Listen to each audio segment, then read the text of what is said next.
Guys एक और दमदार क्वेश्चन आप लोगों के सामने एग्जांपल नंबर 18 है और आपको पता है न्यूमेरिकल जो सॉल्व हो रहे हैं लॉज ऑफ मोशन में किस टॉपिक पर हो रहा है। टॉपिक है आपका न्यूटन थर्ड लॉ, साथ में motion of the lift. Lift के ऊपर क्वेश्चन है, साथ में न्यूटन थर्ड लॉ भी आपको देखना है।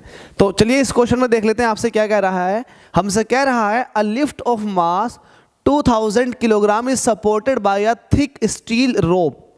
जैसे कि आपने पिछले वाले न्यूमेरिकल में किया था कि एक आपके पास लिफ्ट थी और उसको स्टील का वायर जो है तार उसको खींचता है ऊपर की तरफ को, ठीक है, कोई दिक्कत नहीं है। तो इसके अंदर जो टेंशन होती है उसको टी बोलते हैं। लेट अस सपोज कि जो लिफ्ट का मास है वो एम है, तो लिफ्ट पर लगने वाला नीचे को जो डाउनवर्ड फोर्स होगा वो एम जी होगा, ग्रेविटेशनल पुल। इतना समझ लो।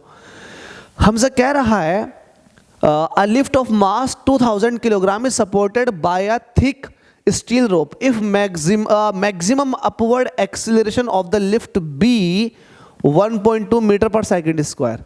ठीक है, जबरदस्त बात है। तो इसका मतलब ये हुआ कि लिफ्ट ऊपर को जा रही है। किस एक्सीलरेशन से ऊपर को मूव कर रही है? ए एक्सीलरेशन से ऊपर की तरफ को मूव कर रही है। जबरदस्त बात हो गई, इसका यूज करेंगे हम। हमसे कह रहा and the breaking stress for the rope. अब देखो मैक्सिमम फोर्स जो है, या सॉरी स्ट्रेस की बात कर रहा है ना, स्ट्रेस की बात कर रहा, तो मैक्सिमम स्ट्रेस जो है रोप की वो कितनी है? 2.8 इंटू 10 की पावर 8 न्यूटन पर मीटर स्क्वायर। ये स्ट्रेस है, स्ट्रेस है। क्या है ये? स्ट्रेस। और स्ट्रेस का फॉर्मूला पता होना चाहिए, फोर्स अपॉन एरिया होता, ध्यान रखना। हमसे कह रहा है what should be the minimum diameter of the rope. Rope का मिनिमम डायमीटर क्या होना चाहिए? जबरदस्त बात है। जरा सोचो कि आप डायमीटर कैसे निकालोगे। सबसे पहले स्ट्रेस को पकड़ लो। स्ट्रेस की होती है फोर्स अपॉन एरिया। किस पर स्ट्रेस की बात कर रहे हो? रोप पर। तो रोप पर लगने वाला फोर्स, रोप पर लगने वाला फोर्स देख लो और उसका नीचे एरिया। तो रोप पर लगने वाला जो फोर्स होता है उसको आप टेंशन कहते हो। अगर आपने टेंशन निकाल लिया तो इसका मतलब आप जो है कहीं ना कहीं उसके डायमीटर तक पहुंच जाओगे, क्योंकि एरिया जो है वो रोप का लिया जाएगा। अब रोप जो होती है वो कैसी होती है? वो होती है सर्कुलर, तो उसका एरिया कितना होता है क्रॉस सेक्शन का? Pi D square upon 4 in terms of diameter, वरना pi R square in terms of radius. तो डायमीटर पूछा आपसे, तो कहीं ना कहीं आप निकाल दोगे, लेकिन शर्त ये है कि आपको टेंशन पता होनी चाहिए रोप के अंदर। तो हम टेंशन कैसे निकालेंगे? चूंकि लिफ्ट जो है अपवर्ड डायरेक्शन में मूव कर रही है, तो आपको पता है अभी आपने पिछले वाले क्वेश्चन में यही सोल्व भी किया था कि नेट अपवर्ड फोर्स क्या होता। टेंशन में से mg को माइनस कर दो, नेट अपवर्ड फोर्स आ जाएगा। तो सॉल्यूशन लगाओ, सॉल्यूशन लगाओ और बात करो net upward force on the lift.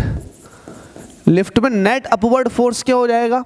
वो होगा एम ए, क्योंकि ए एक्सीलरेशन से मूव कर रही है, एम क्या? Mass of the lift.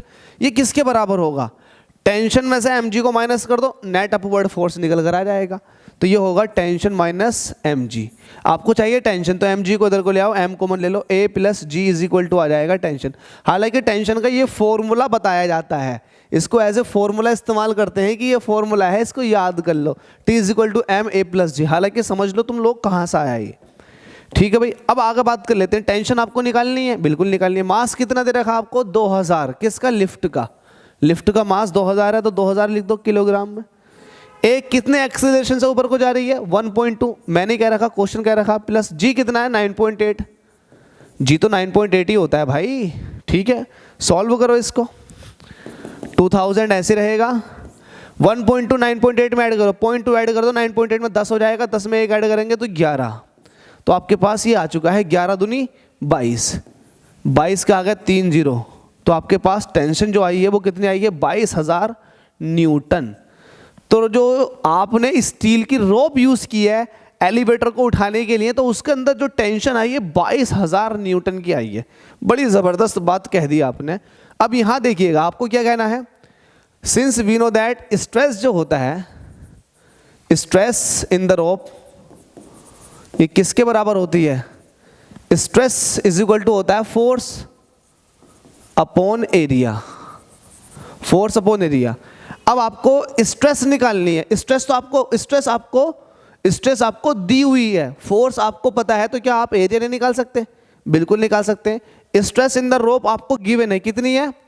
जल्दी से बताओ। 2.8 इंटू 10 की पावर 8 कितनी है? 2.8 इंटू 10 की पावर 8।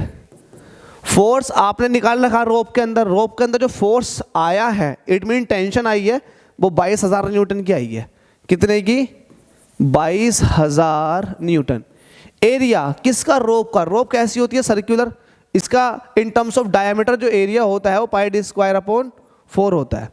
ठीक है, आपको डायमीटर चाहिए तो ये चीज़ जो है डिवाइड वाली मल्टीप्लाई में आ जाएगी, तो d² को इधर को ले आओ बस, तो d² = कितना हो जाएगा? 22,000 ऐसे रहेगा।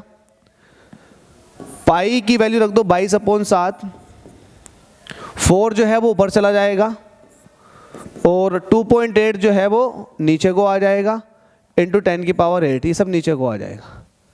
सही है, काट दो, इससे इसे काटोगे, पॉइंट हटा दो, नीचे 10 हो जाएगा, तो 7 चौक 28, 4 बार चला जाएगा, 4 से 4 कट गया।